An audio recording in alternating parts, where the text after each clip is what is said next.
असलेल्या अक्कलकोट रस्ता MIDC आणि होडगी रस्ता MIDC येथील उद्योजकांना अनेक अडचणींना सामोरे जावे लागत आहे। त्यामुळे येथील उद्योजकांनी आमदार देवेंद्र कोठे यांच्याकडे येथील प्रश्नांच्या सोडवणुकीची मागणी केली होती। याबाबत आमदार देवेंद्र कोठे यांनी उद्योग मंत्री उदय सामंत यांचीही भेट घेतली। मुख्यमंत्री देवेंद्र फडणवीस यांनी या प्रकरणात लक्ष घातल्यामुळे शहरातील दोन्ही MIDCसाठी 40 कोटी रुपयांचा निधी मंजूर झाला आहे। छत्रपती शिवाजी महाराज शासकीय सर्वोपचार रुग्णालयासाठी नवीन MRI मशीन उपलब्ध करून देण्याची मागणी आमदार देवेंद्र कोठे यांनी शासनाला केली होती। या मागणीची दखल घेऊन उपमुख्यमंत्री अजित पवार यांनी जिल्हा नियोजन समितीतून सोलापूरच्या शासकीय रुग्णालयास MRI मशीन देण्याचे आदेश दिले।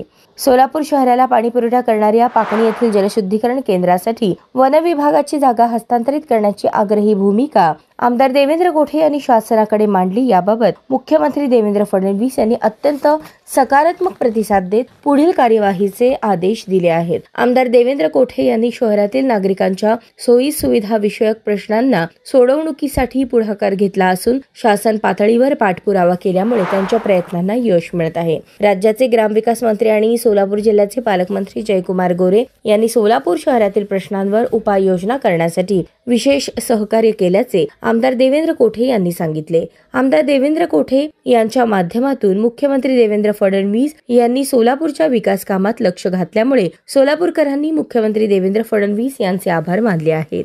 मुख्यमंत्री देवेंद्र फडणवीस यांनी माझे राजकीय पालकत्व घेतल्यामुळेच मला विधानसभा निवडणुकीत यश मिळाले। आता मुख्यमंत्री देवेंद्र फडणवीस यांनी माझ्या राजकीय पालकत्वाबरोबरच सोलापूर शहराच्या विकासाचेही पालकत्व घेतले आहे। त्यामुळे सोलापूरच्या विकासाला नवी गती मिळणार आहे।